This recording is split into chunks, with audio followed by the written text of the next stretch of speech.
dialed in to Box and Brews, you might hear something you can use. like tips on your cash or tips on the suds. You're gonna want to The use, smarts of these stuff. because they know the brews. And they know the box, and they know they can't help the stubborn fucks. So listen up, because shit's not funny. And save yourself some beer money. Bucks And brews. Bucks and Bucks and brews. brews. Bucks and Brews.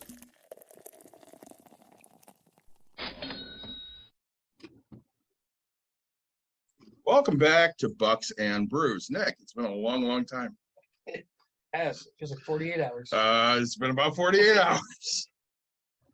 Hey, but at least I got the episode up before this one started, which, I wasn't sure I'd be able to, but I did. That's awesome. It is. So, since we last seen each other, Yes. what do you got to drink tonight? I'm doing the same thing. I'm still sticking to... That was loud. Man, it was loud to you. Still sticking to the non-alcoholics tonight, trying to, make my wife a little happier with me than... Guinness and Labatt, though. Yeah, Guinness, non-alcoholic. Alcoholics. Labatt Why always got Guinness and Labatt in front of you then? I do, but they're non-alcoholic Guinness and Labatt. Really? So my little Yeah. fake black and tan here. Yep. Oh. And it's like tonight I have some really fun summer things. Mike's Hard Lemonade, pineapple passion fruit, And, seasonal pick. and then you have one beer you're sponsored I by. am sponsored by a guy who's joining us, Mr. Mike. Brewdog Pride passion fruit sour. So it's going with this passion fruit's like the flavor of the year. I'm telling you. I'm not a huge sour fan. That's good beer. Good. I like it. Good. And we're joined by a good friend of mine, Mr. Charlie Kao.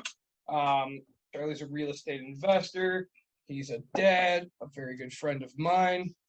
And should we take a Yes, scam we call? have to take a scam We call. have to Hang take a on, scam guys. call. Hold on. We do this for interruptions. It's fun. Hello, Snick. Hello? Hi. Yeah, you're on air. Yes, sir, this is Lincoln. I'm calling you for your benefits, sir. Senior benefits.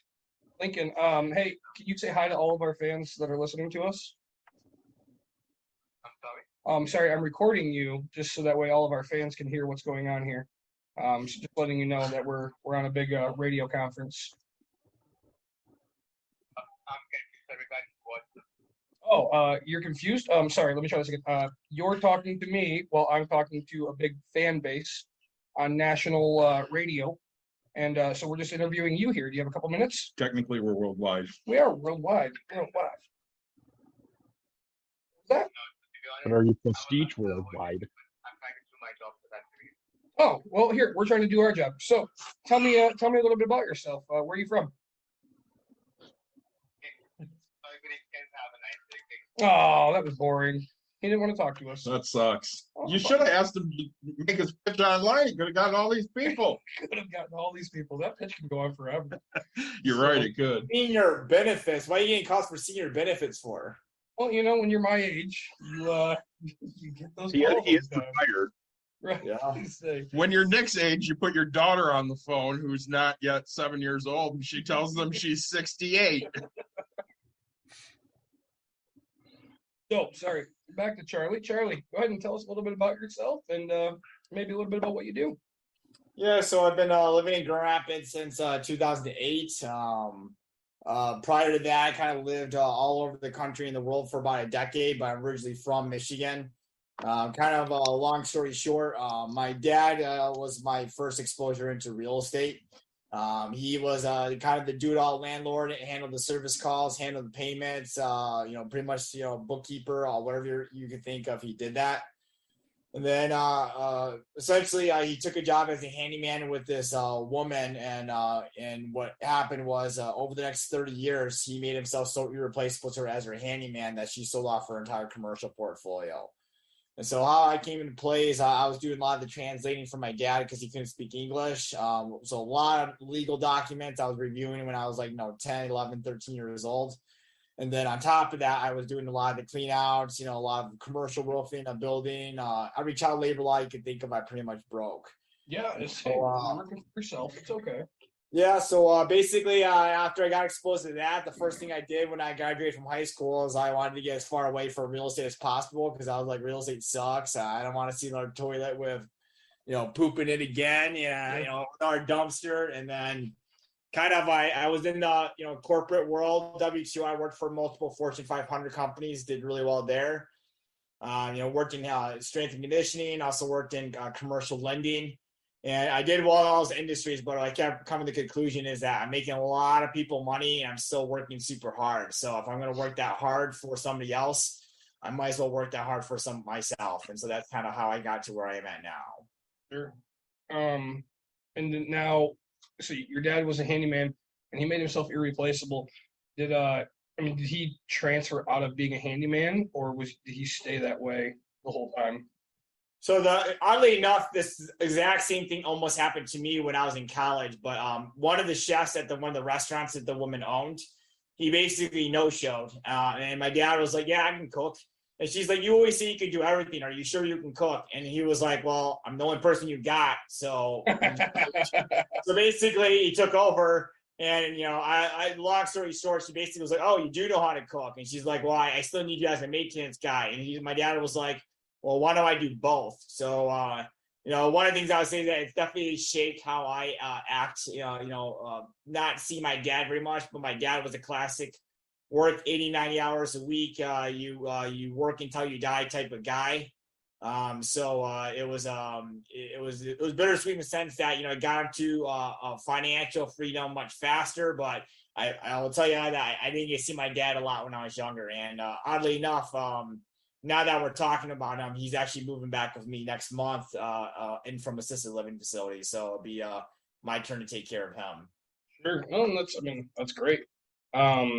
Now, I guess you mentioned there that you got to financial freedom faster than he did. Let's talk about like what you did that was different than what he did. I mean, you talk about ownership. Did we find out what Mike or Charlie are drinking? No, God, we're horrible hosts. Well, I had to stop you because you're so excited here. Guys, are you drinking anything? No, if I did have something, probably be just water. So I just got done working out. Water, vitamin water, something along those lines. We support water drinking here. We do. I say we've had plenty of guests. Yeah, the professor, he drinks water every time. City of Lansing water. Lansing tap water. Just say. Mike, you got anything to drink? You're on mute, Mike. Professional here. First time. Austin Brothers. It's called Blackberry Sour Bay. All right. It's very sour. And what else did you say it have in it? With mango and sea salt. There we go. Back to your question. All right, so Charlie, so you said that you got to financial freedom, I guess, faster than he did. And it was because you learned you didn't want to do exactly what he did. So what do you do now that's made you, I guess, have more financial freedom and faster? I guess it's hard to say. I didn't say I got to financial freedom faster. I assume I did. It's hard to tell because my dad, I guess it depends on what you do with financial freedom, because my dad was the type of guy, like, he'd buy a brand new car, but he would drive it until basically like it was like, somebody forced him to sell it or whatever. His cost of living was so relatively low that he might have made it there faster than me, but he definitely didn't ever have that lifestyle balance. And so really, I would say that I may not have been financially freedom with them, but I definitely had a lifestyle, a livable lifestyle significantly faster to them. And the biggest thing I think I did differently from him is I made that transition from, it's time to not be good at everything. Like I like to think I'm good at a lot of things. As I grow older, I feel like I'm just good at the things I want to be good at. My dad is good at a lot of things. He's a fast learner, but to be honest, I actually think it was a crutch because, at times it's kind of like, oh, I can do that. I can do this. Whereas now it's like, I'll use an example, like my bookkeeper, I might charge her she might charge me $7 or $10 to pay a bill that I can pay literally in 5 seconds. I can log into GRP and pay it in 5 seconds. But then the problem then is that if I mess up her system and say, hey, I went ahead and paid this for you, I send her the receipt. And then at the end of the month, she's kind of like, well, wait, where's my invoice? Can you tell me what this payment was? And then ends up wasting both her time and my time more. So it's like, it's weird that I'm paying somebody $7 to do something that I could easily do in that amount of time. But it's just matter. I've just started to outsource everything as much as I can. So, I have a cleaner, we haven't outsourced laundry yet, even though I considered it, but everything I can, I try to outsource it. So all my properties are third-party management, except for some things I have in-house management for.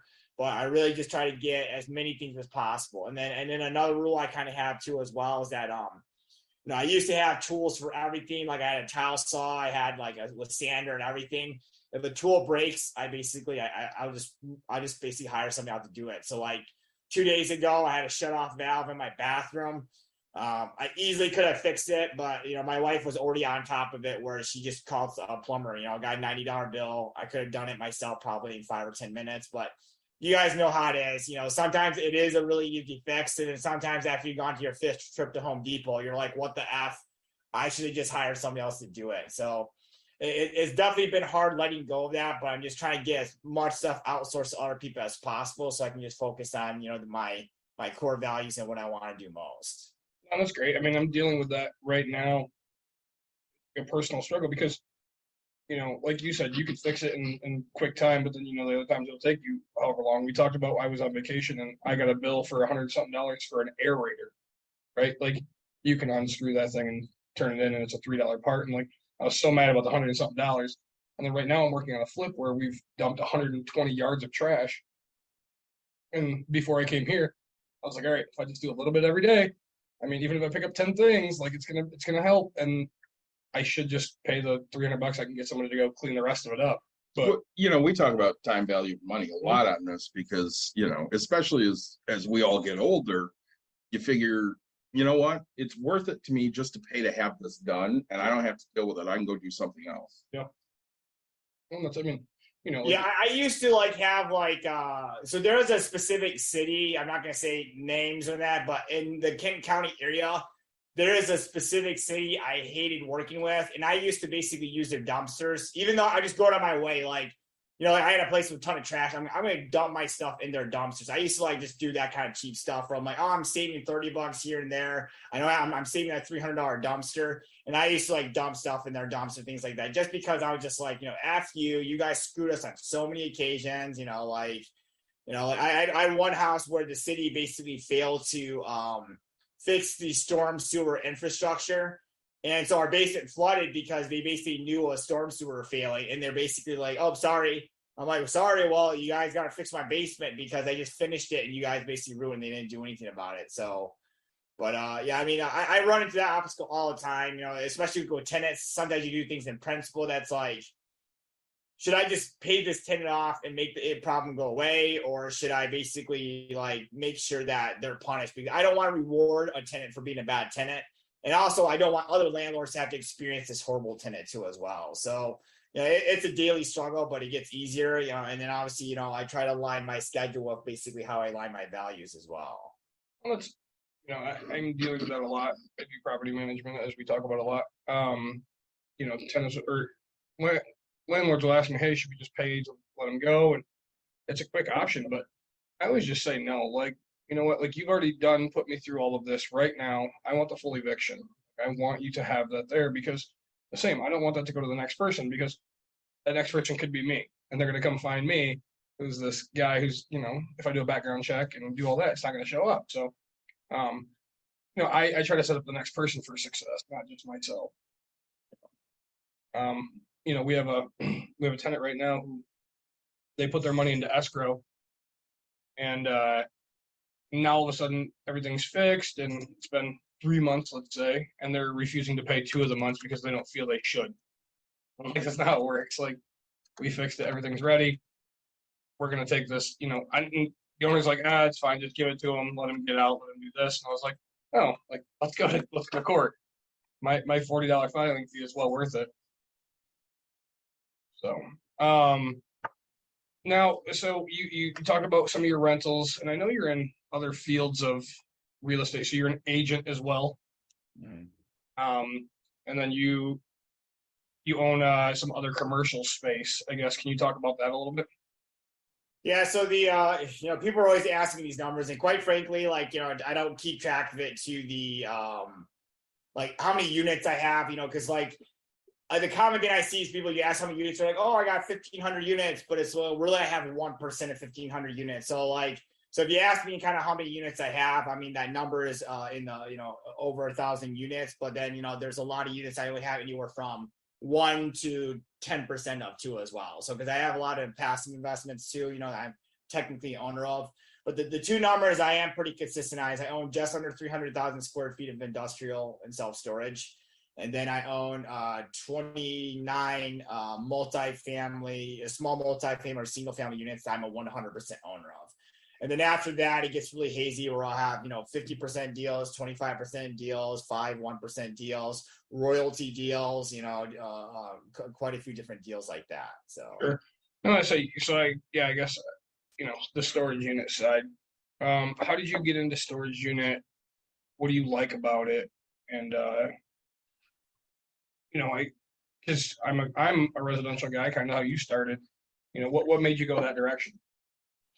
People always ask me this question. They're always surprised to hear, but you always hear it's like, oh, well, what asset class should I get into? And I'm like, well, if I really thought one asset class was better than all the others across the board, then I would only own, in that asset class. I personally like all different asset classes for different reasons.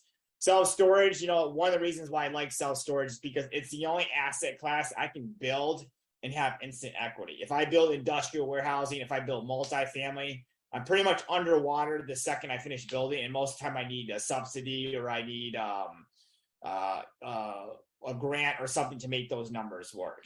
Self-storage, I don't need any of that. And really, it's not a lot of moving parts to it. After I get done with the soil and the excavating, there's really not that many unexpected hiccups. It's just a matter of now, because there are fewer moving parts, if you mess up one single part, like you mess up the timing, it could be a $150,000 mistake easily. So that's one aspect that I like about the self-storage. The downsides of it, though, is that people think that storage in general is inherently recession resistant. I do not necessarily agree with that. I agree that in the right market it is, but we talked about ease of getting self-storage. You can get in with 15% down. You can get in with less overhead for building, but at the same time, that's the same as true as everybody else. So everybody else can do it easily too as well. That makes it harder to stay away off competition. So in Michigan, we have relatively easy laws to build, but some states like in Texas, there are like really, really strict. You have to have retail. You have to have a masonry fence where they can't be visible. So I actually like to be in areas where there's a high barrier, because I've been in markets before where we were doing really well. We were making a lot of money. Then flash forward, somebody else sees it and they're like, oh, sweet, let me come in and build a massive whale of a storage facility. And then before we know it, everybody else is suffering because there's just not enough demand, basically, because somebody just built it. And so then now my numbers are coming down because my pricing is based on my demand. So those are kind of, the things. And so it's kind of a dual-edged sword. I want to make sure I'm in markets that have inventory that can't be replicated easily. So when you go into a more area that's too rural, you got to worry about land being too cheap and anybody can build it. So I try to be in areas that are a little bit more population dense or have, growing population. But then like multifamily, for example, in general, my returns are not nearly as good as multifamily. But if I had to classify my investing in multifamily, I'm investing more for asset preservation. So in self-storage, I'm looking more at asset growth, but in multifamily, I'm looking at asset preservation. It's a high barrier to build. Not anybody can do that. They might think they can, but they don't know. I mean, going from flipping houses with unlicensed contractors or contractors that, are doing things very cheapest versus, going to commercial where all my contractors are probably twice as much as what some of you would pay for flipping, but I'm paying for convenience, right? I can't deal with, electrician that is learning on the job, that thinks they know what they can do, that they're holding up my tenants, they're holding up my bulldozers that cost millions of dollars. So on that side, with multifamily, I find it's a more stabilized asset. A lot of my assets in multifamily don't produce very well for 1 or 2 years, but then year 3, 4, or 5, they look really good. But I also know too as well, in particular in West Michigan, that we have such strong economics. We have a housing shortage, we have population growth. And we still have relatively low cost of living, even with all the growth that we have.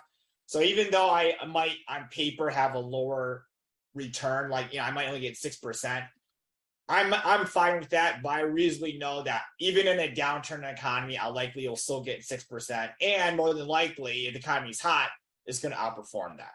So I call it chasing cap rates. I don't chase returns just because I need to get the numbers I want. I chase economics. I chase areas that have strong economics, because at this point in time, when you have a lot of money at some point in time, You're just worried about not losing it, if anything. Just saying that's like now we've talked a couple episodes on my portfolio and how I self-manage. You said you have third-party management. I guess I want to ask you why you have third-party management and why you like it versus self-managing. Yeah, actually, hold on, my kids just got back, so No, that's all right. If you hear people swearing or glasses breaking in the background, those aren't my kids. It's the next door neighbor. So, just so you know. Dude, I didn't even know you lived that close to your next door neighbors. That's so weird. I thought you were on like $1 million ranch with no one around. Well, I mean, nobody has ever said a swear word on the show. That's true. Lord. Anyway. So I actually did have my own property management company for a while. I also worked for a property manager, so I could definitely do it. The one thing I really miss doing, because I can tell you that when I manage my own properties, I never had an eviction. And people are like, "Oh, that's BS." I'm like, "No, it's because I spent so much effing time to do it." But at the same time, I know that if somebody else said, "Hey, would you place my tenant for me?" I'd be like, I'd want to charge them like 3 months rent to do that. So I can't, you can't. So but I'm not willing to pay my property manager like $3,000 to do that good of a job placing my tenants, right? So I think that's the biggest adjustment that people make. The other thing about it is that when I had a property management company, I was, okay, I'm saving $2,300, I'm saving $4,000 a month. And, that was important to me. But then what happened was it got to the point where I was spending more time managing, growing my property management company, which people know this. Property management is not lucrative unless you get economies of scale. I mean, to be honest, it's low margins. It's a very tough business to get into. When you are trying to grow 2 companies at the same time, what often happens is you do an average job with both. So my philosophy is like, I sold my property company. I think I made like, $10,000, $12,000 selling off that my management portfolio.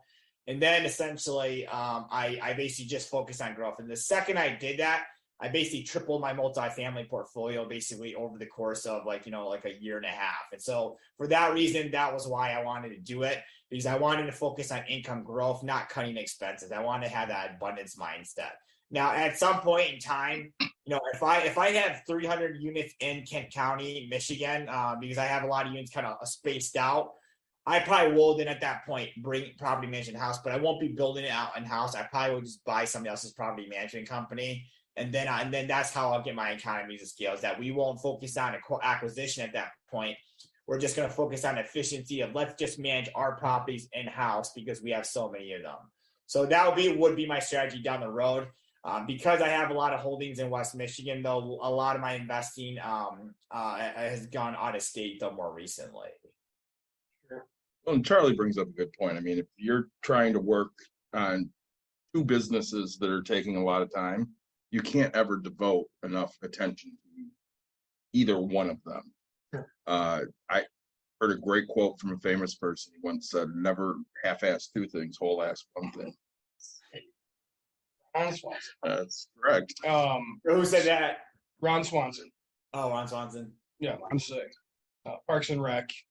I had this conversation this morning with the person I work for. Yes. I said, "Damn, I feel like I'm back to the beginning parts of my investing." I said, "I don't know why." So I'm turning one of my units right now. Yeah. And it used to, I get it done in a day, right? I mean, unless I had like big clean out or something like that.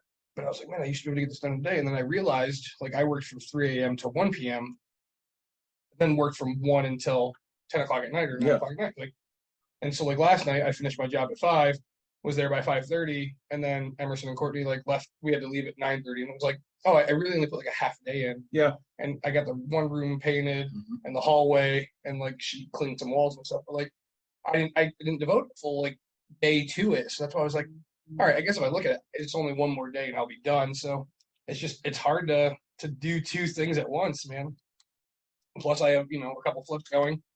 And so like getting supplies for that and doing all that stuff while devoting myself to my job is completely different. Well, the other thing is it's hard to I feel like you're always either declining or growing. So if you ignore your property management company because you get to a point where you feel like you're fine, if anything, that's going to decline from there. Like you don't stay where you're at. I mean, just like if you buy a property with inflation where it's at, it decreases in value. It doesn't stay exactly where it's at. So that's kind of a big thing in too. The other thing that I think that it comes up a lot of people too as well is what is your time worth? Because for me, like I tell people in general, like, and this is a general metric, it might change because of inflation, but $40 an hour is kind of what I tell people. I'm like, are you making $40 an hour or less? And they're like, yes. I'm like, well, if you're making $40 an hour or less, then I do think it makes sense for you to self-manage. But if you're making $500 an hour, then there's no way you should be self-managing because you shouldn't be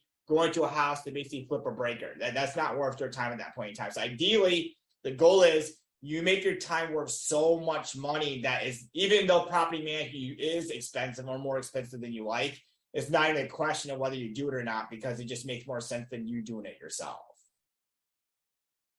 Yeah, I mean, I think it's easier said than done, especially if you start out this way. I mean, I assume you didn't just transition out of it and go, "Hey, I'm just done, and here we go."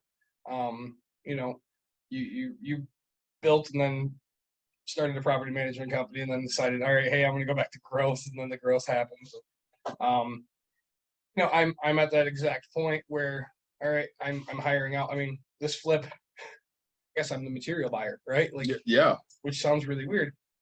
I mean, I'm trashing the place out, but like, all I've done so far is like bring my material into the house. Like, I went down to the store and said, "Hey, I'm buying the siding, buying the roof." Like, I picked out the color, I did, whatever. I was like, I just swiped the card, had it all delivered, did all this. Like, I'm not physically doing anything. I have a crew to do that, and I'm loving it. I do miss being hands-on. Don't get me wrong, but it also helps that I'm doing my own turn right now. And while I'm doing that, I'm going, God, I fucking hate painting. It's like, it's a pain to paint. I didn't realize how much I hated it. I've never found anybody that likes it. My mother-in-law does. Oh, really? I got shit she can paint. Send her over. So. See what? My wife likes painting. I guess it just depends. I mean, if we're really stressing, hey, I got to get this done to get on the market, she wouldn't. But if it's just like, hey, our own house, let's paint this bathroom, she actually kind of finds it soothing. She just, I'll take the kids to the park while she paints and she puts on music. I can't. No thanks. I can't do it. I mean, I can do it. I'm doing it, but so now storage facilities. You're part owner. You're owner of some, and how did you start investing out of state versus being like local to something that you can drive to? Because like my philosophy is if I don't want to drive to it or can't drive to it, I won't own it. Yeah. So basically almost everything, not all of it, but almost everything I have out of state, I'm not the general partner or I'm not the one operating it. So, like I'll use a really good example, but like I looked at a deal like in Baldwin, Michigan. And for those of you that don't know, census data includes the prison population. And so when I looked up the population, I was like, oh, these are decent metrics. But then when I looked at the prison population and how much of it or the representative of the city, I was like, well, these people obviously aren't going to be getting the storage unit. So I'm obviously not going to be like, I got to count that out. And so my demand now is significantly lower. So things like that, like that's an unfair advantage I have because I know these things in the like backyard. Or like, for example, I have well, I think we're down to like number 9 or 10 now, but at one point it was the third largest self-storage facility in Michigan. And it's in south of Traverse City in a market that if you look it up, it's only got like 800 like people that live there. But then if you look at the real population, I guarantee you there's 2,000 people on the 5 lakes around it alone that, in the summer at each lake. So it's not a fair assessment of that area because I know that most of the people that live here will basically leave their toys up there. They're not going to take their boat all the way back to Grand Rapids. They're not going to take their lake trampoline and all their toys. What they're going to do is they're going to find a place for their boat. They're going to store their toys. And so like my average tenant up there actually has 3 units. So one for their RV, one for the other toys, and one for just their general household goods. And then you store it there. And so from that standpoint, demand looks like it's much higher than what the population represents. Whereas, like, if I were to go to a new market, like I like Atlanta, I've been there a ton of times, but I still don't know it like somebody that lives there. So the people I know that operate there, they either have significant holdings there or they live there, so they have the unfair advantage. So really what I'm using is I'm using my money to help them leverage their unfair advantage. And so that's kind of my philosophy. So most of what I have outside the state is passive. I'm not going to tell, like, if I invested in your deal and you are the operator of the deal, I'm not going to go back and later on tell you, hey, I think we should do this. What's the point of me operating in your deal or telling you how to operate your deal when I invested in it? I might as well be a partner then and operate jointly with you. Or I want one role or the other. I don't want to do both. If I'm going to do everything, then we're just equal partners, right? So I have equal partners in Michigan, but I want to do that out of state. So that's kind of my philosophy as far as is that. I know a lot of people say, well, you can't do that. You got to get boots on the ground, but that is a metric. But ultimately, I feel like it's still difficult to invest. Like, you can't invest in every market. If you do invest nationally, like for me, I still have markets that I will invest in. So even though like I do have invest out of state, I won't invest in any market out of state. I want to have at least a general understanding. I want to have really, really strong trust. So Texas, I have a lot of family in Texas, so I'm naturally there all the time. It makes it for an easy write-off to do some business on the way. So I have a lot of holdings in Texas. Florida, I'm there twice a year for Disney or whatever. North Carolina, Virginia are other areas I'm looking at that quite not invested in. And then Phoenix, I have really strong boots on the ground from friends there, and I don't mind visiting that area too as well. So I'm kind of using 3 metrics. I like visiting there. I would consider living there or moving down the road, so it might make it easy transition. So if I lived in, if I wanted to move to Florida in 5 years, well then let's get some real estate down there so I can write off my trips while I'm down there doing some business along the way. So that's kind of how I delineate those, because I personally agree with you that it is hard. It's not impossible. It's just not within the model I want to work with. And I don't want to put all the hours in to learn a whole new market, to be honest. I'd rather just give somebody else my money and say, hey, grow my money. If you grow my money, then you get more of it. If you don't, then basically you're gonna get hate mail from me, and then I'll probably just move on. So right. Now let's say, what does it take to be a partner with you? I guess. Because you and I have never partnered on anything. Or what's that? You mean like a passive investor partner, or you mean like a limited partner, or you mean like an actual general partner, like actually like joint venture? Congrats, you just asked 3 questions, so now I want 3 answers. So while we can accept minimal, in theory we would accept a minimal investment of $50,000, and they can be sophisticated. The majority of our investors have to put in $100,000 and be an accredited investor for our deal. So that's kind of on that structure. Be honest, like our last self-storage facility offering, we presented it to 15 people, and all 15 people invested. We didn't present it to anyone else beyond that. So our offerings go that fast. And be honest, a lot of my investors are kind of actually telling me like, hey, don't be so conservative, find us something to invest in. So it's kind of weird that I have investors telling me to be like more aggressive with their money, even though I personally am not that way. As far as basically the GP side,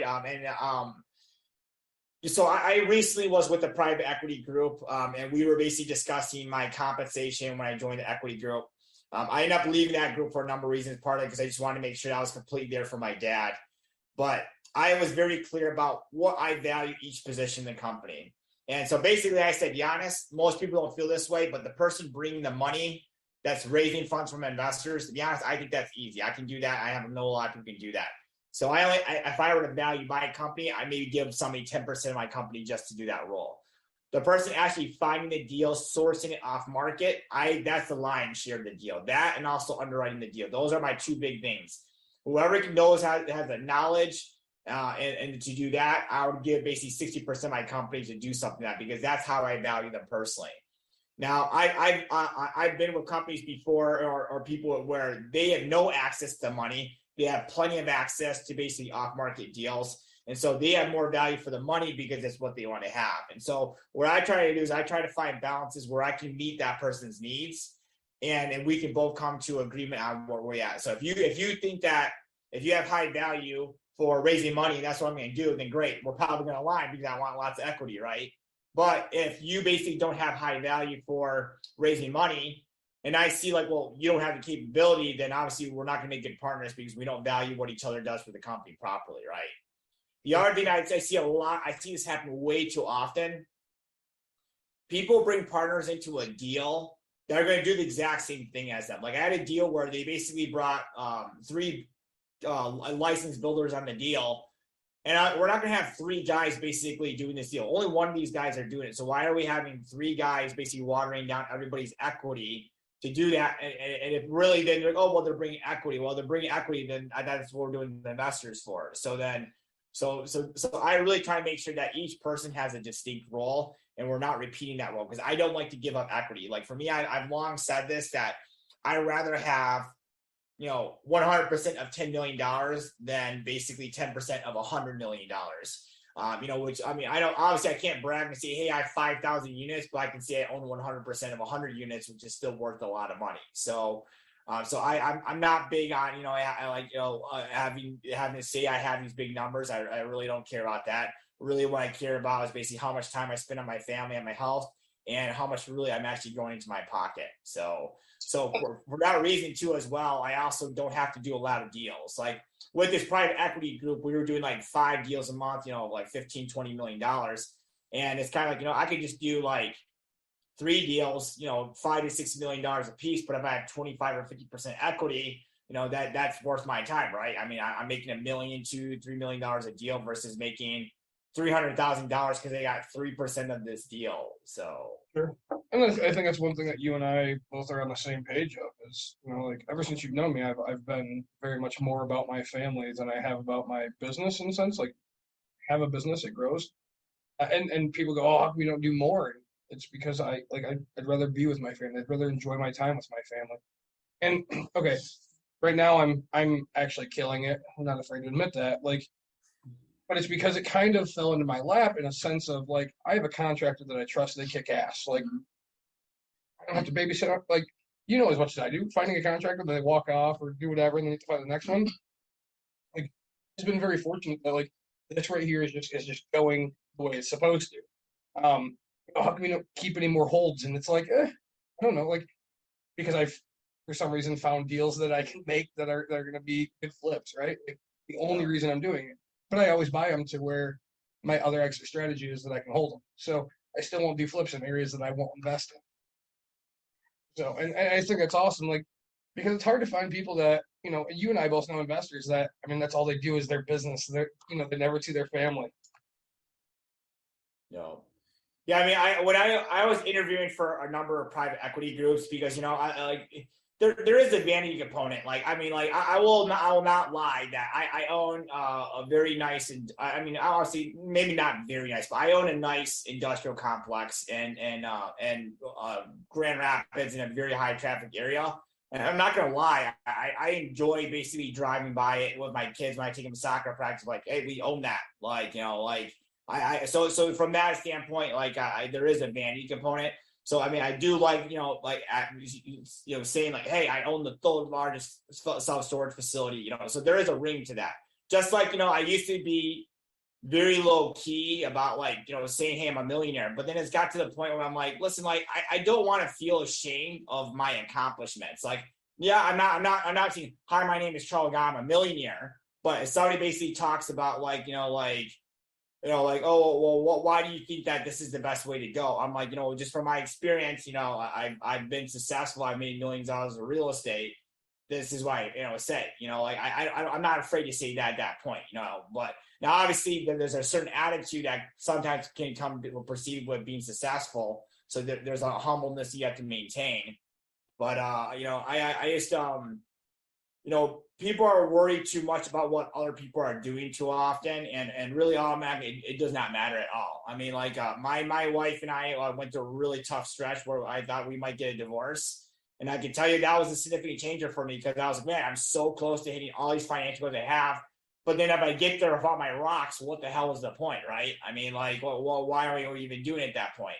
I think a lot of people had that moment where we're seeing more entrepreneurs enter the market in the middle of COVID or coming out of COVID than ever. And that's why they should be more scared. But I think what happened is people realize like, wow, I could die from some disease, or whether you believe it or not, or I could basically like a number of things can happen. Like, and then I think really people really think about, what's the next step? It's kind of like everybody was having a midlife crisis or a health scare at the same time.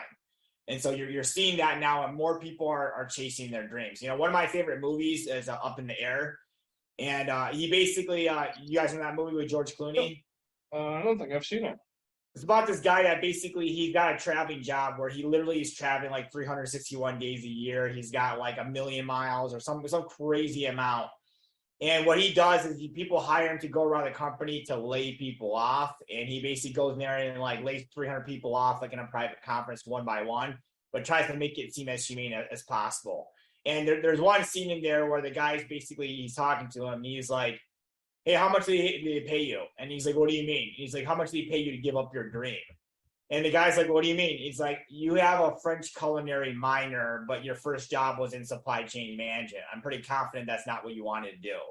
And then the guy's like, $27,000. That's how much it was to give up my dream, you know? And I think, you know, you need to apply it to athletes. We don't admire adults, like our kids, they don't admire athletes because they make millions of dollars or they're, you know, they got a babe for a girlfriend. They really admire them more because they chase their dreams. They basically took beyond all odds, they succeeded and where nobody else could. That's really, you and I might obviously admire them because of that, but that's not how our kids perceive it. So I just, you know, people are so concerned about what other people are doing. It's just like, it doesn't matter ultimately. You know, like I don't need to be a billionaire to be happy. Will $1 billion make me happier?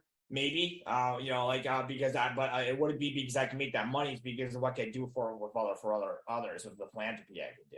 Yeah. You know, there's a couple things that you had said. So one, MIT did a big study, and it talks about money and happiness, and I think it's $70,000.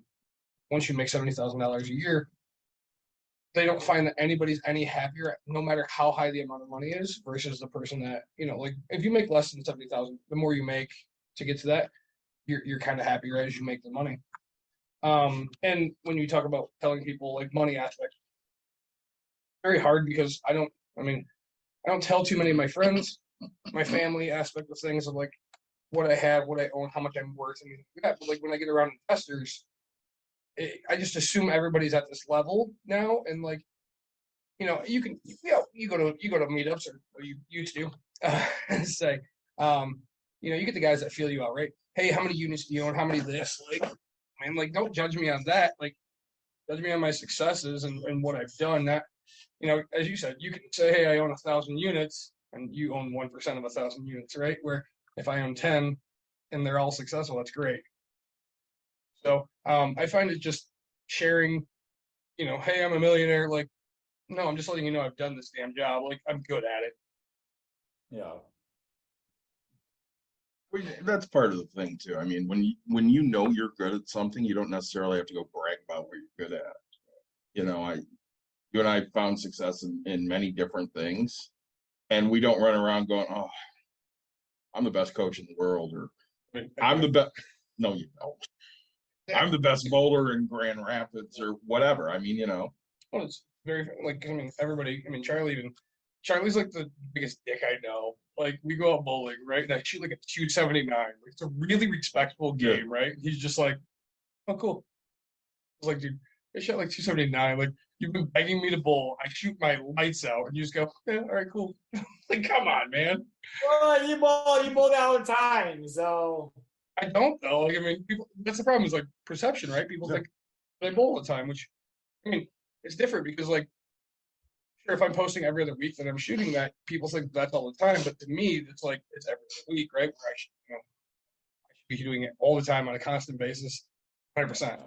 Yeah, I've gotten a few text messages from you with your score, and you're like, "Fuck this, this is bullshit. I'm never doing this again." Right? You know, but. You know, I've shot really, really high and really, really low, and you know, it's different to me. Just because we're on the bowling subject. Yeah. Steve took me bowling once. Nice. I shot a 39.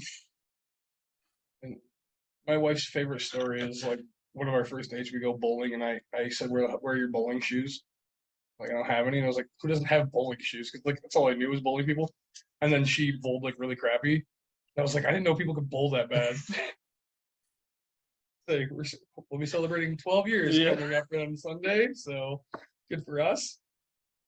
You know, I think that your business now, with your business,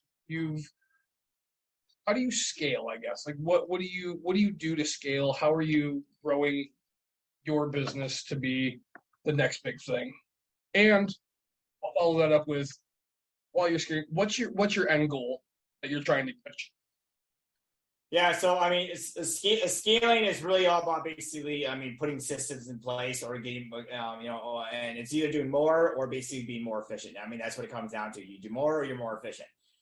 For me, how I basically become more efficient is I basically say no a lot more. So like, crazy enough, but I turn away so many clients from the brokerage side, like on a weekly basis all the time.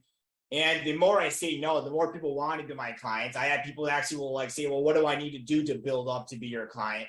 But then it allows me to just focus on basically servicing my clients. So it's kind of going back to the 80-20 rule. I just focus on what my core businesses are. Like I have a ton of businesses that don't make me a lot of money, could make me a lot of money if I put more time into it, but I just don't want to do it. So like I have a feasibility study business. So we do feasibility studies for self-storage facility owners. It's basically 80% profit for me. If I really wanted to turn and make it a $200,000, $300,000, $400,000 business, I probably could. But I just don't want to put all the time to it to put that system in, because I know once you get that going, now you also have to maintain it as well, or else you're going to lose it. But the other thing about it as well is that really the only main reason I have it is because it's one more thing to add to my resume. And so when, the bank says, hey, why should we trust your feasibility study? I'm like, well, I've done hundreds of them. I've done it for, this state SSA. I've done it for some of the biggest clients in the industry. So it's kind of basically, if they trust me, you should trust me. I have a real estate school where I'm an instructor. And so in a way, I basically created a school to show that, hey, I'm smart enough to teach people whether that's true or not. So I have all these businesses that are really just more helping build a brand or build a complete business, but I'm not trying to grow them. I'm really just focused on the most profitable business I have, which right now, by return on time, self-storage facilities by far the most profitable return on time for me. As far as total income right now, our brokerage side is growing. Last year we did 26 million. We're crushing it there, but I'm only trying to do it 10 hours a week. So like this year, my goal for my brokerage was, let's do 30 million, but let's try to do it with only 5 hours a week of work instead, which has been tough. One of my biggest struggles is at the beginning of this year, I'm in a mastermind, and I set a goal that I wanted to work 15 hours a week, and I wanted to do $100 million in acquisitions. And basically, very quickly, I was like, something's got to give. These goals are obviously exact opposite from each other. Like, I don't think I can be that efficient. So essentially, I had made a decision, and so I chose to basically, I'm going to keep my goal at 20 hours instead of 15, but I'm going to basically cut my goal in half. So I'm going to try to go after $50 million of acquisitions this year. And so that was a tough bill to make, but my wife was part of the goal setting process. She agreed to it. To be honest, when I look back at it, I don't even know. I'm kind of surprised she didn't even say, like, "Are you sure you can do this?" I think she's always been good about I believe that you can do it. I can do it. You can do it. You can do it. And it's kind of like, I would like to see if you have concerns about it, but So as far as scaling, I would say that was the biggest thing that allowed me to scale, is just say no. And as far as systems in place, it's basically, and this surprised a lot of people, but the fanciest thing that I could have done is basically work on staff retention. So, obviously Jeremiah, my assistant, but I do. One of my very good friends. Yeah. So I do a really good job of incentivizing my staff, I can't remember how much I pay him, but basically, they get birthday meals, so I'll spend basically $200 for them to go out and take their spouse out or their family for a meal. I reward them exactly how they want to be rewarded. So like with Jeremiah, when I ask him, how do you want to be rewarded? It's like, well, do you want more money? Do you want more recognition? Do you want me to send you to a convention where you can learn more? Do you want vacation? And I can flat out tell you that every time it answers vacation. He always wants more vacation. Which I'm fine with it. It's like if you're willing to work hard enough to earn that vacation and your production doesn't fall off, I'm totally fine with it. So and now when other people go through, it's kind of like, well, hey, Charles, give me 5 weeks vacation. I know you can give me a $20,000 raise, but keep me 5 vacation. And then no offense to like Fortune 500 companies, but I think they got it wrong. But I think they often think that somebody wants a lot of vacations, lazier, they don't want to work as much. Says, no, I just want to enjoy it. Like, I work for a Fortune 500 company that did the exact same thing. I can tell you that every time I always just love vacation. They could have given me way more money. I would have always taken more vacation because I worked so hard to earn that vacation, to earn that time that, I always felt I worked hard to get that vacation. So, so by having systems in play, the most important thing I could have done for my systems is making sure the people who can implement those systems are still working for me rather than constantly training a new person to bring it in. McDonald's obviously has a great system that they got minimum wage kids basically running $1 million business, but there still is a lot of turnover and cost there. My thing is basically by we focused on retention, I can basically have continuity so I don't have to worry about constantly training staff to basically run my monster for me essentially. Sure. So I got to ask this because I work for a very large company in the area. Yeah. Charlie, have you ever bought your employees a fidget spinner and tried to spin that off as a good gift? Are you serious? Shit you not, and off the air I'll tell you who. I do not. I don't buy stuff for my employees. I let them incentivize. The only thing that I've been a little bit big with my employees on is we try to promote a healthy lifestyle. So we offer them a reimbursement on their gym membership if they have a certain amount of visits per month. So that might be, if you ask them, hey, would you rather have like $100 for your cell phone? That's probably the only thing that I don't. Everything in terms of incentivization is strictly out of their mouth. If they want more vacation, if they want a year's supply of popsicles, I'll freaking do it. I don't care. If you want me to incentivize that, like, so for example, like when I was having a conversation with one of my employees, we talked about basically like they had an issue with qualifying because of debt to income. And so I said, okay, so we can switch it up, but like we have all these bells and whistles, like your cell phone's paid for, you got dinner with your family paid for. I can do that in the form of W-2 income to you. So instead of giving you $3,000 in bonuses that aren't being taxed because they're reimbursements or essentially whatever, I can basically give it to you as W-2 income, but then you're going to be taxed on it. But then it's going to allow you to have better chance of getting approved for a higher mortgage. So even on those things like that, it's like we take the time to really customize our incentive plan to how they want to do about it, because now they know both ends of it. If I can incentivize them with equity, I can, but everything is focused on basically retention and making sure that they feel respected, because people will not leave if they feel respected. I work for a company that I got offered a 50% raise to go to another company, and I stayed. I can tell you, I was never good at employee retention. Somebody gave me a 10% raise, I guarantee you I was leaving. I had no loyalty to anybody except my wallet. So that cracks me up when you say that. That'd be something that we would have like on our Monday morning calls as a joke. I've even used examples where I've heard of toxic work situations where I've talked to my staff and like, listen, I can't believe this has gotten that worse there. I want to make sure that, we use this as an example, and also because it's third party. We're not talking about us, so it's not emotional. Looking at this as a third party, how can we make sure we avoid this? How can we avoid that these basic people don't feel like they're not respected, that they're not. So those are the kind of things that like I think that will really separate us as a company. We're not trying to be the biggest company.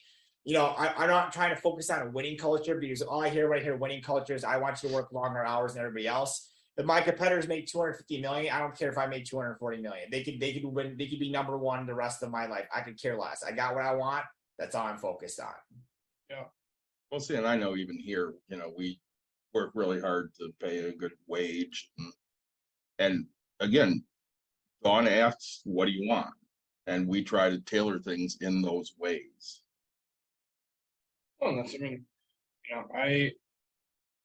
I don't have set employees on a constant basis, but I'm like you, where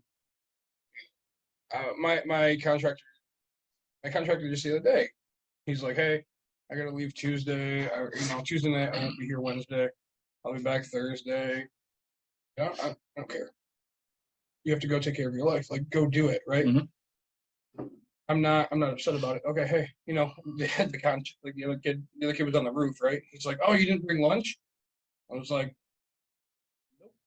Here it is, like 5:30 at night. If you wanted pizza, all you have to do is ask me, and I would have totally thrown down on pizza. Like when they come over to do my flooring, right? I had a case of beer sitting on the case of flooring that's sitting there, and I said, "All right, boys, have fun," right? Like I know everybody's like, "Oh, pizza party isn't going to do it," and stuff like that. Most of my people are motivated by that, like beer and pizza, but they're also getting a paycheck that they're happy with. Well, and that's the difference. You can sit there and say a pizza party doesn't work, Right. but if they're already fairly compensated and you're just throwing a little something extra at them, they're going to be happy with that. I mean, we're always busy in February here, and Valentine's Day, for whatever reason, is the biggest weekend of the year here. No, And really? it is. And it's not people that are pissed off about not being in relationships. It's date No. night. Yeah. 90% date night. And Dawn will do a potluck for that weekend because, we're going to have most of the staff here. We're going to be working hard all day. And she wants to make sure that they're taken care of. So there'll be a bunch of food up here. And you just, when you need to take a break, go get some food. Yeah. No, right? Like now that we're talking about it, I'm probably gonna run out and grab a case of Coke and Gatorade because every time I walk in there, I always drink Coke and Gatorade. Like so, it takes that like look and again, you have to know who these people are. Like I don't know. You're in storage. You don't have to know who your tenants are, right? Like I mean, you probably couldn't name 50 of them, right? All of my tenants that I manage for my units, I know them. I know their names. I know things about them, which isn't, people say that's good and bad, right? Like you're getting too personable. You're not doing business. But like when I do it for a business, I couldn't tell you about 50 of them. like I don't know. It's oh hey man, right? Hey, how's it going? Like I don't know you at all. But no, it's like Jeremiah and I, we're good friends, and he always goes, oh man. Yeah. Charlie goes, hey, do you want this or do you want vacation? He goes, I always take vacation. He goes, I'm hoping he goes to Moab here soon. So, Well, the one thing you can't get back, you can't get back your time. Or memories, right? Yep. I mean, that's a big key.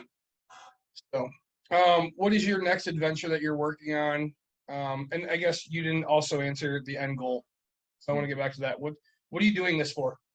Yeah, so end goal wise, I mean, I pretty much have kind of hit a lot of my end goals. So obviously maintaining that, obviously I got the biggest obstacle I have right now is, unfortunately my dog, his health is not very good. She's pooping inside the house. She's 17 years old, and I'm probably gonna have to make the decision to put her to sleep relatively soon, especially with my dad's needs, because my dad's coming back from assisted living facility. So maintaining that work-life balance, but for the most part, I kind of hit my end goal when you asked me like my lifestyle. I talk about my values. I value my health, basically, and my family. So how do I do that? Well, every day I'm the one dropping my kids off at work. It's very rare I don't drop them off at work. It's very rare I'm not the one to pick them up. And my work schedule is around it. We talked about companies that talk about winning culture. I remember I talked to a guy that kept talking about like all these things he has to do with his family to like spend time with them. And I was like, I don't think that's a winning culture that we were talking about. I think that's a competitive culture. But on top of that, I still think you're prioritizing your work because you're doing all these work things, but then you have to do all these links to basically spend time with your family. Whereas for me, as soon as I drop my kids at work, my next thing I prioritize is my health. So where do I go? I go to the gym. And then basically after that, then I basically focus on my spiritual stuff, and whatnot. And then my work schedule doesn't start till 11 or 12 o'clock in the afternoon. So that's real alignment of values. My work is the third or fourth, pertinent thing because it gives me purpose, but it's the third or fourth most pertinent thing in the day. So I do it as the third or fourth thing I do in the day overall. 12 to 3, I work. 11 to 3, I work. 3 o'clock, I pick up the kids, and it's solely devoted to them from 3 until like 7, carting them off to whatever, sport or whatever they're doing. The next 50 sports. Basically, just a nonstop taxi cab driver. And then 7 o'clock, in between, I'll grab emails and things like that too as well. So as far as the game goal though, I do have just personal goals. Like right now I'm doing real estate because I think one of my fair advantages is because I feel like I was put on this world. When I do real estate, I feel like I'm in my purpose. Now there's times that I didn't feel that way, and that's why I took a step back from it. I feel like right now philanthropy has been a bigger call for me. So, not to do a shameless plug, but I'm probably gonna be doing a mastermind in the fall. 30 people, $1,000, roughly 80 to 82 cents on the dollar will go towards 100% towards charity. I'm not taking any money from it. All the money that will be spent will be because it's the cost of running it. We have somebody donate food. We even have somebody donate the venue as well. So that's something that I'm not looking at as a factor of basically what is return on time, what is return on money. It's basically kind of just what fills my soul. So that, and then also kind of just figuring out end goal wise that as I evolve over my over time, I finding what basically keeps me motivated, because we talked about the same things that you did before are not going to keep you motivated doing it down the road. So I'm always looking for that more challenge. So that's really kind of what the end game is to always feel like I'm challenged, because when I don't feel like challenged, I'll watch Netflix until 2 a.m. I'll eat bad, and I don't feel great when I do that. So that's kind of, it's an open-ended end game. But ultimately, if you asked me 25, 30 years ago, if I met my goals, I pretty much met them. So now it's just kind of finding new challenges and then moving forward from there. Well, that's one thing. I mean, you and I, man, we are a lot more alike than we both care to admit. When I first met Charlie, we were at a B-Dubs, and he had just done a podcast on a really rich and famous podcast, not a Bucks and Brews. And I'd heard his story, and I did Joe Fairless, so I'm talking to Charlie, and he's like, "Oh, hey, I'm this, and this is kind of what I do." And he goes in, and he's like, I take these families in, kind of refugees, and make them work. And I was like, "Oh man, this is a guy that I relate. This is why I love talking to this guy, right? It was great." And then he's like, "Hey, I have a family," and I was like, "Me too." And our friendship grew because we were both very family focused. And I think that's awesome. Me, I don't hang out with too many people that I don't want to, right? Right. But I say, do you expect your kids to take over your business? No, I think coming from Asian culture, I think it's very common that a lot of Asians want their kids to be doctors, and entrepreneurs go to college. My wife and actually my family is definitely not traditional Asian. If my kids told me they didn't want to go to school, then I wouldn't have a problem with that. I mean, obviously we all know, or maybe we don't all know, but you can make a lot more money in trades a lot faster than right now. Really what I want to, and I say this because my wife and I and Cass and I, we've had some significant conversations that what if one of our kids was an Olympic level athlete? How do we want to, and our other kids don't have that passion? How do we want to balance that? Do we want to go? I mean, because I have a friend that has a kid that's legitimate Olympic level athlete, and they're kind of telling me all they do. It takes over their life to the point where they almost have imbalance of taking care of the other kids. So I just want them to basically enjoy whatever they do. I want them to have fun. I want them to find hobbies. So when I'm putting them in sports, I'm not putting them in sports to try to get them a scholarship or whatnot, because I don't even think they're going to make money for how much money we put in these sports after they get a scholarship. I just want them to have something I want you to have a sport or activity that you can enjoy the rest of your life, that you legitimately enjoy doing it. That's really all our focus is. So now I will say, my daughter talks about wanting to be an artist, and I'm not going to lie, that's probably one of the few occupations I don't want her to go into, because I don't want to be paying her mortgage for the rest of her life. Not to bad off any artists out there, but very difficult to make a living out there, and very difficult to be famous until after you die, or you're on Molly or whatever. I don't know. Right.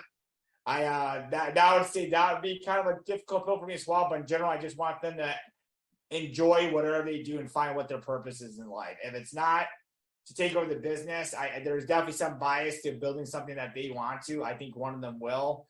But if they choose that they don't want to, then I'm all right with that. I will have the business to a point where they can run it, and ideally, I think I'll have employees also as well that can sell the business to as well. Sure.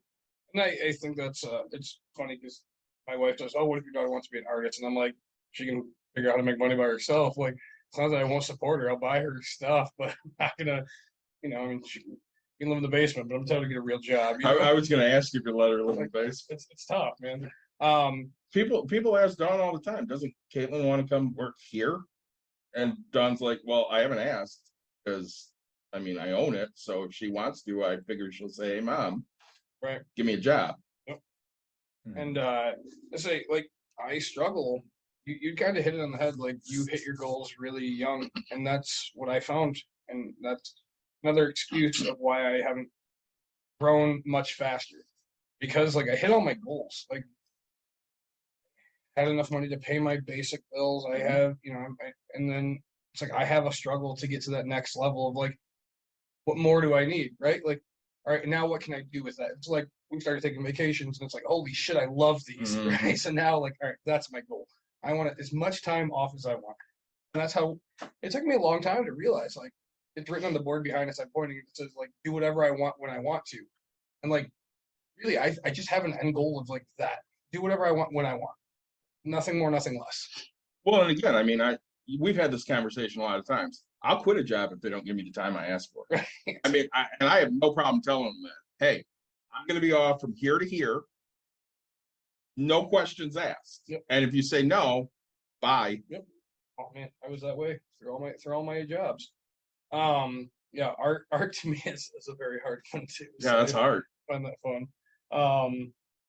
Now with your philanthropy, I know that you and your wife, I don't remember the months, so don't quote me. It was like month of December, like whatever you guys sold, you were giving all of your commissions away. Maybe it was October through December. Yeah, that was a pretty it was a great month as far as philanthropy. I will say it was painful to write some of the checks. I'll just be flat honest. We donated a lot of money, and it actually was one of the busiest months I've ever had. Period. So normally December, I'll be honest, I'll flat out never do it again because normally we take a lot of vacation in December, and it was really difficult to not work during vacation. But essentially, we donated our entire commission, so anything that pended from November 18th until like December 18th or like a full month, and as long as it closed by January the following year. Because I mean, some of my commercial deals, I got to work them 4 to 6 months. So I was like, I'm not going to give up a $70,000 commission. I got to work months to get it.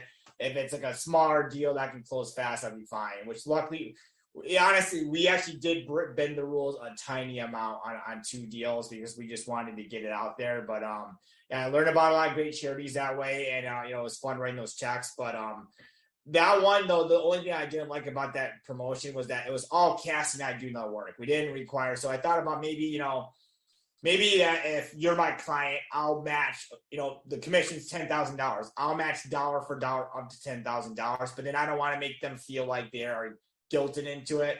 So, maybe I'll do 1,000 minimum, but if anything above 1,000 in between 10,000. So I thought about doing that. But I think what I said when I was reading the master, because people bug me all the time about like doing speaking engagements, things like that. And I'm not big on that. I mean, I do post to social media, but not like I should. And so that I think that's a great way to contribute, and especially because on top of that, what we can teach to people, like I do think it's easily worth $1,000 or $100 an hour. And if somebody really wants to come back and complain and say, hey, like this is too expensive, I'm like, really, you're gonna go cheap on charity? I'm like, be honestly, you're not the type of person we want here, because my mastermind, I'm in a couple masterminds, but the one in particular I like. There's 5 pillars. One of them is philanthropy, but I joined it for a number of reasons. One, the work-life balance, but I joined it assuming that these are the guys who are going to help me 10x my business. And actually it was the exact opposite, because normally when I'm in a room of really successful people, it gives me like a jolt of energy to do more, to be more competitive and whatnot. And when I was around these guys, I'm like, dude, I'm around some killers. If I am constantly basically focused on what they are doing or trying to be as good as them or try to grow my business like them, I'm never going to be happy because I'm always going to be comparing myself to somebody else. So to be honest, I was kind of surprised, but it actually allowed me to just be complacent. Like, I'm successful. I've done well. I don't need these other things, but I do want to do more real estate because I do like looking at deals. I mean, like it's like it's like Monopoly in real life. I just like doing the deals. Now, I will tell you that I pass up a lot of good deals where I'm just like, that doesn't excite me. Like, I mean, I could easily flip a house, make $20,000, $30,000, even though I don't like the tax treatment. Flipping houses doesn't really excite me. I don't like dealing with the contractors, because a good contractor really makes or kills the deal. But then if they're a really good contractor, it's hard to keep them because ideally, I want my contractors to make money, and I'm only paying them 25, 30 an hour when I know they can make 80, 90 an hour. I don't want to hold them back on that either too as well. So, so that's why, for me, like there's a couple of deals I'm doing that I'm like, wow, the money is not going to be that great, to be honest. My investors are going to make way more than money than me, but I want to get into new construction apartment complexes. I haven't done it yet, but that's the price I'm going to have to pay. I'm going to take a discount to kind of break into that. I'm going to lose a lot of time that I could use making other stuff, but I'm motivated by, I want to overcome that. Like it's, if I can work with a downtown development to build a multifamily high rise, I mean, I think that would be up there. I have a couple other goals. I want to build an eco-friendly apartment complex. I want to own a movie theater with retail shopping around it. I have some big goals that, I'm slowly chipping away at. And those goals, to be honest, if I was solely focused on money, I'd probably just go all in on just self-storage for these next few years, really build that out. But that's not what's filling my soul right now, is just make lots of money. It's the challenges, that's what's filling me up. I said the high rise thing. If you want help with it, I have a couple friends that's what they do down in Grand Rapids. Generations worth of things. They don't really get to meetups, and honestly, I met them through a different friend of mine who's not even in real estate. We went to his wedding, and he said specifically, he's like, hey, this kid's in real estate, this guy's in real estate. I put you two at the same table. And then we got to talking, and yeah, dude, like you want to feel like nothing, right? Like, I mean, just, yeah, say, right, they built the Meyer down in Grand Rapids, so, and all the apartments above it. I say, I can try to put you in touch with if you're interested. I mean, so when you're looking at deals, Charlie, how do you go about vetting them? Out of state or in state locally? Yes. So basically, am I betting as the passive investor? Or am I betting as the actual operator? I would say as the actual operator. So, and this would be a new asset class or asset class that I'm already invested in? Let's say it's a brand new asset class. Okay.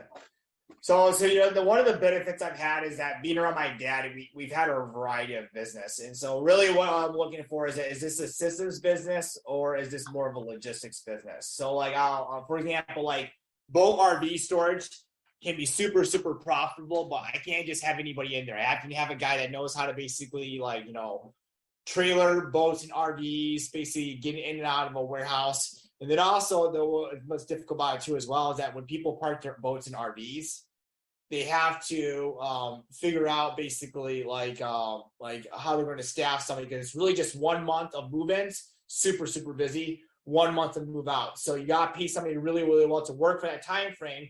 But generally, when they're really good at one thing like that, they're also really good at a lot of things. So from that standpoint, that's what I'm kind of looking at, is figure out, is it something that I can take my system to come in here? Or is somebody that I can basically figure out the staffing model to basically figure out? So that's the kind of the biggest delineation. The next thing I'm looking at is what is the bottleneck in the business? What is preventing this business from being successful? So like Nick and I talked about this, but during the crash with COVID, there was at one point 5 bowling alleys on or off the market at one point, and I was trying to buy all 5 of them, because what our vision could have been was buy 5 bowling alleys, get a guy that basically has well-connected to the community, that has maybe a management background, to really bring high-level management to these properties, to really look at numbers. I mean, some of these people, I don't even know if they have like anything beyond a QuickBooks blueprint. They don't have high-level metrics for how they analyze this stuff. They have to be on site to basically review metrics. So that's what we wanted to do, is because we felt that the bottleneck there was that we're not getting data enough that give us the feedback. So like, even like, for example, like demand-based pricing.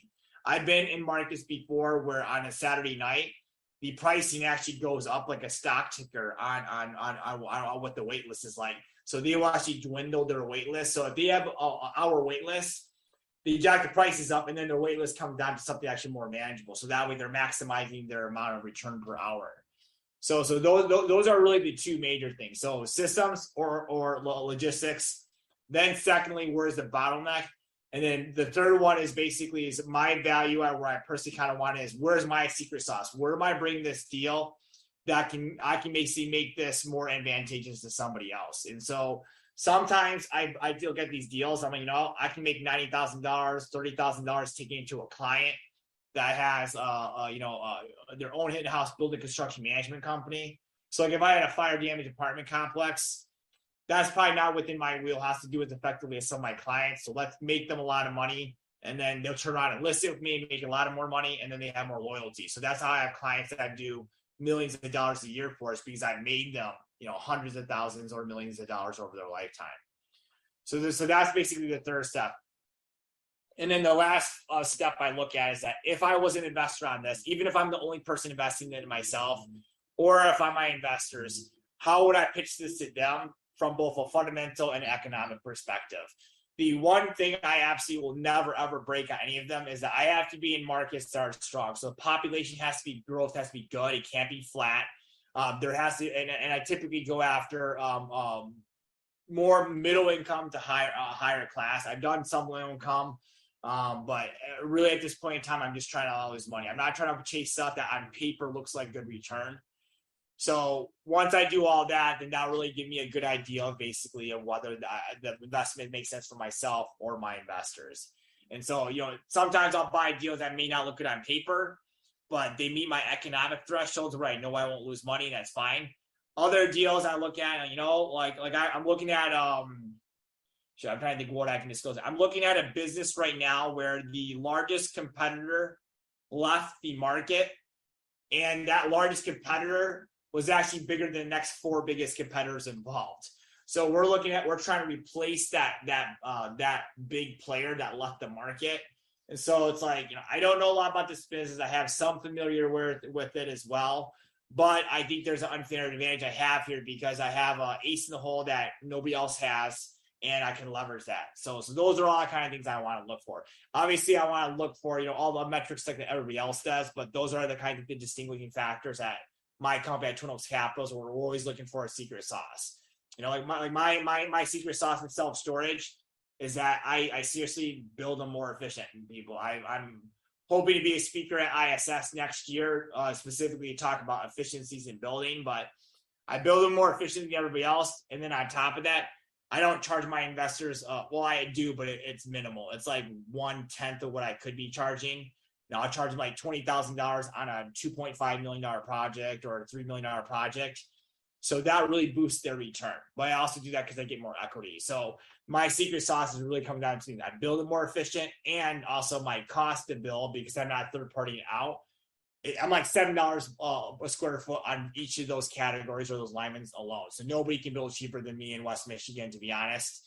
And also build the quality that we build, because there's a lot of people that build cheaply, but they don't build cheap and they don't build quality.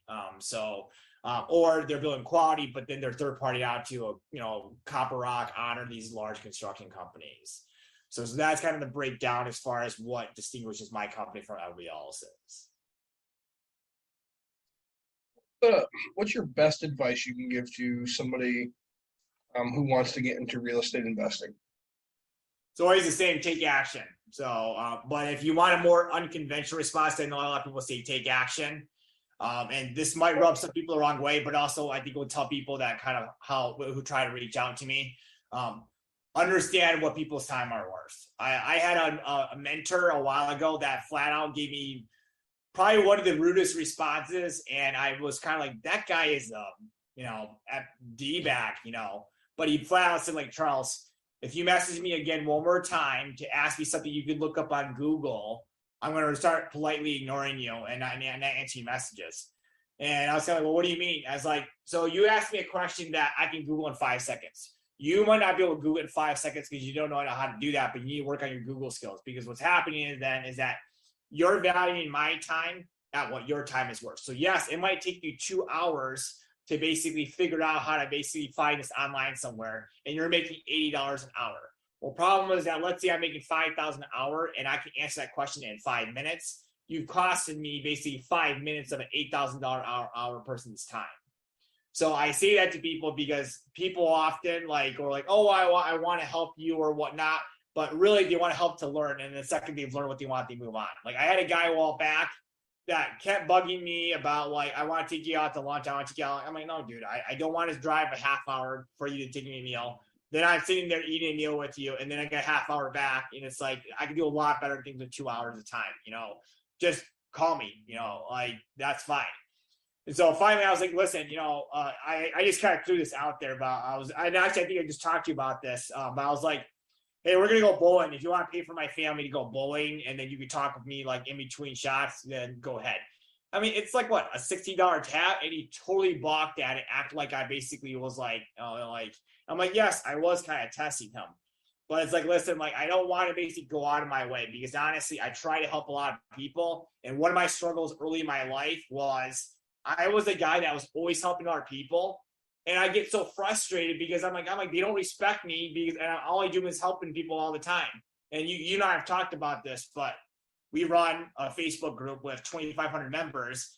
And at one point, 60 to 80 people were messaging me. I'm getting like messages at 3 o'clock in the morning. I'm getting messages like all across the board for super simple things. And so I had to I had to decide, like, I can't be this friendly to people because I'm this friendly to people that everybody's just going to walk all over me all the time, thinking that basically I'm there for them to answer their questions at all times. And so I had to make that transition of like, listen, my family's more important. What message am I sending to my kids, to my wife, to those around me that I'm on the phone helping somebody else I've never met before with real estate when I should be prioritizing them? Just like with church, one of my struggles with travel soccer is it's always on Sundays. And so what am I telling my kids? Like, hey, God is a priority for us, but we're going to skip church to go play soccer. So ultimately what we did, we switched clubs, we switched clubs because the club basically told us that we're not going to be playing on Sundays.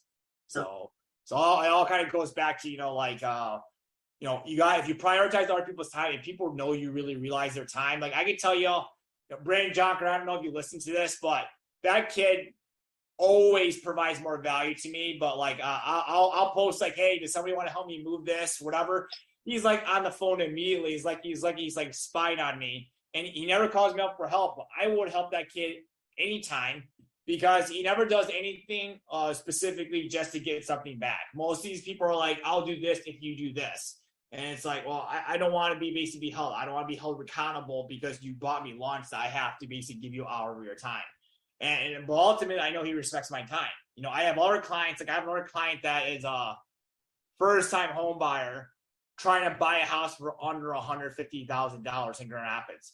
115 or 150? 150. We know how effing impossible that is. But he told me a while back. He asked me, hey, I want to learn how to, do real estate, but this is kind of my plan. What should I do? And I responded back to him. I'm like, you need to move back in with your parents and you need to pay off your debt and you need to basically stop going on vacations. And I gave him a bunch of advice that basically said, you need to basically just eat it and basically live like a delayed gratification. And the kid effing did every single one of the things. He moved back with his parents within a month. Like he, got all of his debt paid off. He did everything I said him to. So I'm like, you know what? I know that if I'm looking at a return from time perspective or a commission perspective, I'm not making any money. I'm not going to make anything off of a $3,000 commission. But this is exactly the type of person, because whenever we work with somebody, we help somebody, people want to help each other. They just don't want to waste their time. I mean, how many times does somebody reach out to you for advice and then they don't ever call you back again? They don't ever do anything. I don't want to help that kind of person. I want to help somebody that's going to show progress. So this kid, I'm like, he listens and he's going to get better. He's going to turn the corner. And so I have investors that are like that where I wouldn't normally take them on, but I just like the fact that, they're hustling, they reminding me myself. And so of course I'll help somebody like that. But so that's another reason why, somebody's listening to this call. If I'm rude or mean to you, that's for a purpose. I'm also testing you to see basically, are you going to just give up and move on? Because if you are, I think you're going to give up and move on for all other things in life too as well. That's just flat out how I look at it. Well, we've had that talk a lot of times because people will come to us different questions, and I'm thinking of one specifically a few months ago on so-and-so needs to move out. Yeah. And we sat down. Now, mind you, we sat down after an event. We had some drinks and some food. So it didn't really take us out of our way or anything, but nothing we said impacted anything. No. And we were both beyond pissed off. Well, not even just that, it was the second time. Yeah. Right? Like the first time we did it, and then the second time I was really fucking annoyed. Like, and I told you, I was like, quit wasting my time, David. Yeah. Like, it's your friend. I'm okay to help, but I'm done. Like Yep. I deal with this way too often. You know, I talk about my flip. I did 120 yards Mhm. of trash, right? That's five big large containers, Yep. right? And excuse me, I have people, hey, you know, blah, blah, blah. And I'm like, look, I'm over here working, right? And they'd come over and, oh, hey, let's take a look around. Okay. Like I'm over here ripping carpet up. Not any of them could just grab carpet and throw it or grab something and throw it out the window, right? I had one person finally come over and they're like, oh, you want help? If you want to, there's stuff. Go, right? When you start talking to me while we're working, I will answer any question. And guess what? By the time I get tired, but I'm gonna get tired quick, I'll sit and answer Well, questions. for and you. they're also slowing you down as well. So it's kind of like, Yeah. you know, it's like when I have something like I offered it up like, hey, I need help moving like 25 minutes for like 45 minutes.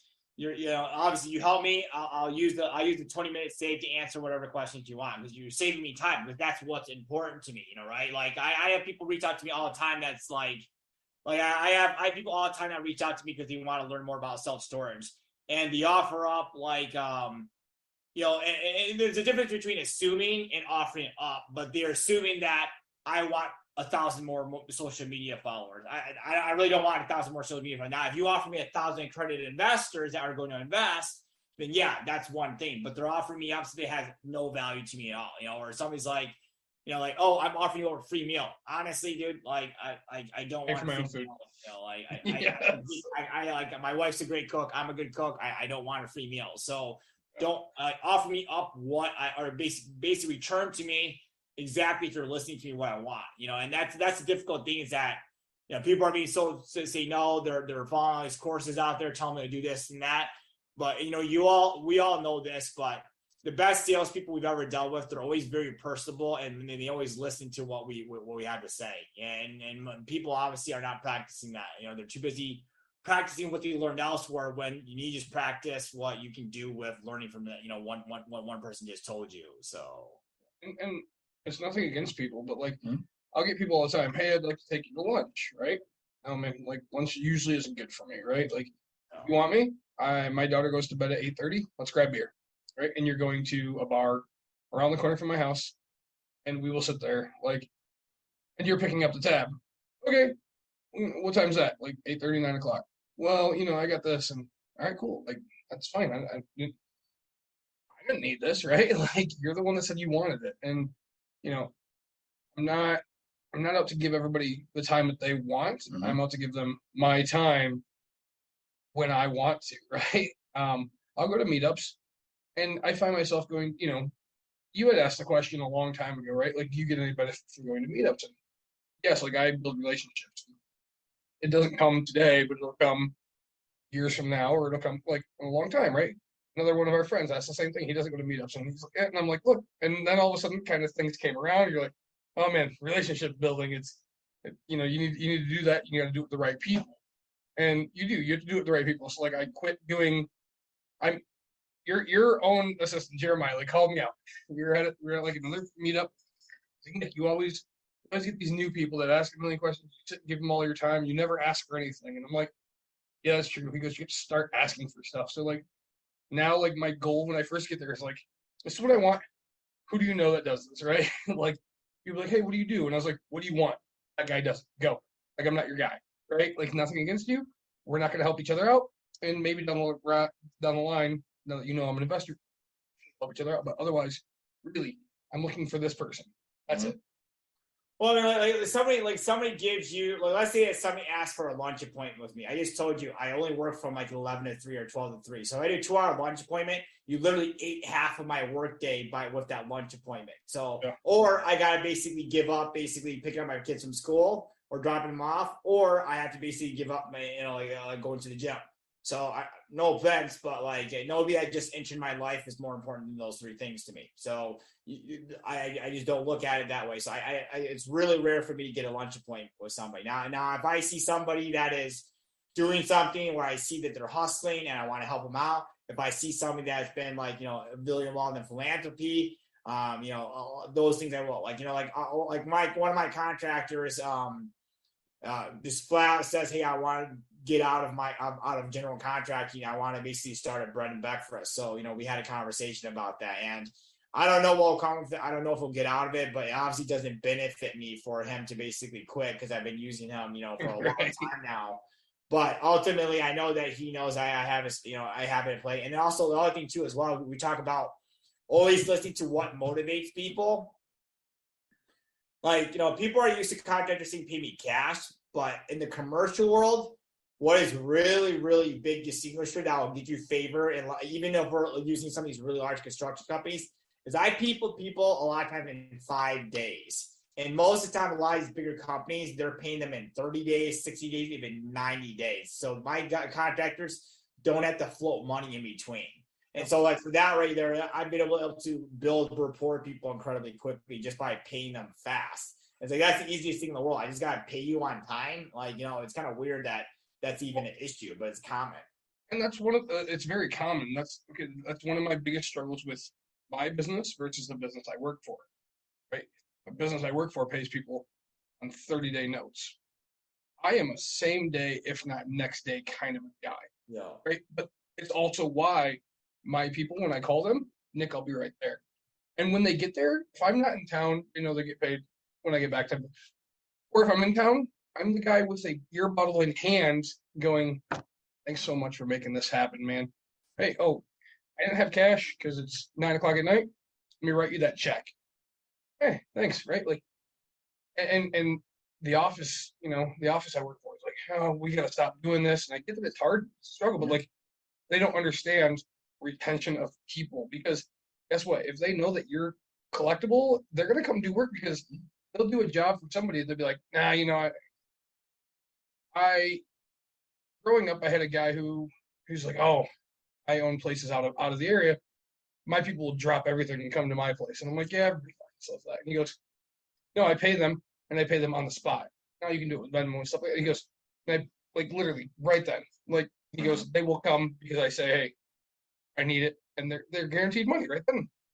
Yeah, they're not waiting. I think that's huge. Like, when people say cash is king, it's actually true. Like, if I mean, right now I have, a lot of money in my pocket, As you always do. My contract the other day, I was like, hey, what do you need? He goes, well, I'm gonna need some more money. I was like, how much do you need? He's like, I get $1,000 for materials. He goes, well, I'm gonna pay my guys, soon, so maybe, you can do whatever. And I was like, here's another $2,000, just laid it out. I was like, here you go. Like, you tell me what you need. I carry it because I know it, I know what's gonna happen. Like, if I called right now and I had a water heater go out, knock on wood, let's not talk about it, like, I'll call the right person. I'm gonna take a beer, I'm gonna drive there, I'm gonna be there with cash, and I'm gonna go, here you go, man. And guess what? It'll be cheaper than if I didn't bring the beer. Say that beer is worth a shit ton. Surprising how much that beer is worth. Well, it's funny because even having this business, one of the things that was important to us was, when do people get paid? So, we're open Thursday through Sunday.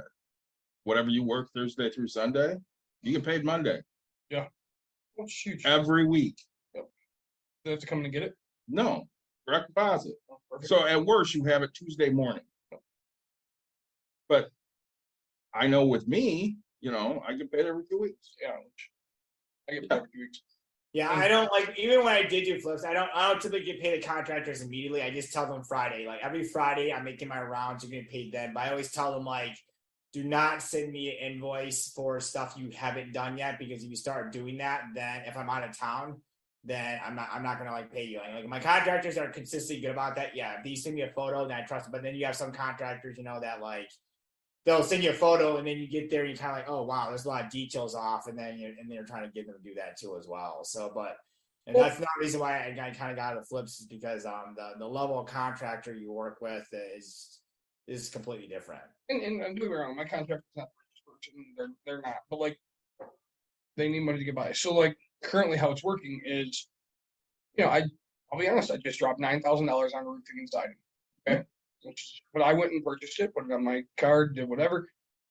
And like, they're not doing any work, so I'm not paying them. But like, hey, guess what? They did other stuff. They're painting, and hey, I've paid you for this. Like, I'll make sure that you make your mortgage payment along the way, as long as the work's getting done. But if I come in and guess what, there's nothing done, Like, sure, you can tell me you've been there the whole time. I'm gonna look at you and just like I have balls when it comes to flips. Like when it comes to tenancy, there's a completely different. Like I don't raise rents. But like when it comes to my no, like get this done and I'll pay you. Right? Hey, once my flooring's done, I'll have this, but I don't have to do that with these guys. So that's why it's like, hey, all right, oh, I need payment because we've done this so far. Great deal. Like I mean, I'll gladly pay for that all day. If I gave him $2,000 to go get materials, come back, I have 10 brand new doors throughout the whole house, and stupid stuff. They're painted. They're not up, but like they're painted. They're there. They're okay. Cool. Hey, I need some more money for these materials. Okay, we've gone through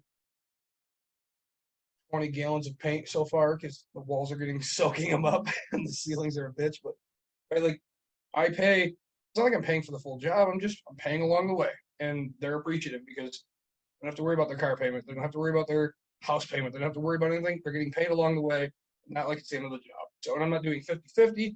I'm paying for materials and paying you to do the job along the way.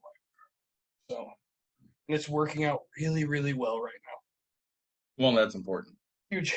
I say, I wish I had this business my whole time. Yeah. I would have been retired 12 years ago. Started 12 years ago. I mean, you did retire for a little bit there. I did 4 full months. Yeah. What a wonderful life. So, all right. What is the number one mistake you see people making in this industry?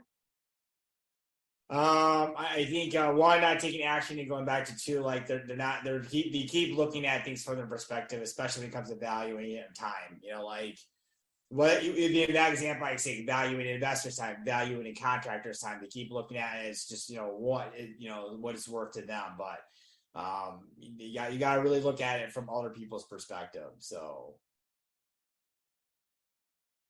anything else? I think Charles has answered a ton of stuff. Fairly. We appreciate your time. Anything else that you want to tell us? Yeah, plug anything you got. I guess if you want to follow my YouTube video, so I am trying to become a speaker for ISS. I was formally invited, which is a good sign. So ISS is Inside Self Storage. From a pure like knowledge and writing perspective, I think I have it nailed down. The one thing that's hurting me because I don't embrace it is that I'm not a big social media follower and things like that. So followers there would probably be a help. I'm hoping I can get there on my own. It's just one of those things I want to get there with just basically solely off of the knowledge and what I'm doing, not basically off of what I put out there on social media. Even though I realize that people follow social media, but I like putting out high quality technical content, and so hopefully that will get me there. I was scrolling through TikTok the other day. Yeah. And guess whose TikTok came up with a turkey in front of a truck? Ooh. Oh yeah, I know. Freaking all my best posts this year are like turkey hijacking our truck so we can't get out of a parking lot. I put another one of 2 birds basically fighting, and I put like, are they making love or fighting? And I got like 2,000 social media. They're like, what the heck? Like I put a post out that was like how to save hundreds of thousands of dollars, and it was like a really good quality post. Got 800 views, and then I got this other post within minutes. I got 2,000 views from people from all over the world. So, well, I got to post more animal posts, and I'm good. So all you got to do is get that 100,000 in liquid cash, throw it out there, and say you want to know how to make this kind of money, and that'll get you views, man. People will pay attention. So maybe I'll have one of my assistants just take over that. So I've thought about doing that, but one of my friends actually had it where their employee left. And then their employee just posted all this crazy, ridiculous stuff on Twitter that like to damage their name. So I've thought about get them to sign stuff beforehand. Yeah. Yeah, I've limited. I've given limited access to my assistants before to handle my social media, but that kind of scares me. But that's what I should do. Is just have one of my assistants just take over my social media account. So, Mike, thanks for joining us. I'm glad you gave a lot of input today. I'd like to, before I end this, Mike, Brewdog Pride, it was actually a really good beer. Thank you so much for it. Charlie, thank you so much for joining us. If you guys wouldn't mind, like, subscribe, share, tell your friends, tell your family. Of course, we love the grandmas. Go ahead and tell them too, because they love listening to us. They do, and thank you to our engagement on Twitch here from our friend who, you know, is watching the Viking Sly all day, and man. Goldberg. And Goldberg. That's right. So, We'll have an episode next week. I don't know if we'll be on Twitch though, because it'll depend on Steve's house, because we're going on location next week. Yeah. But it's on yeah, my phone. That's what it is. it That's for better be in sure. your It's phone. my You put it in the other day. You did. Sick. So, So, guys, take care. all right. All right, thanks, guys. See ya.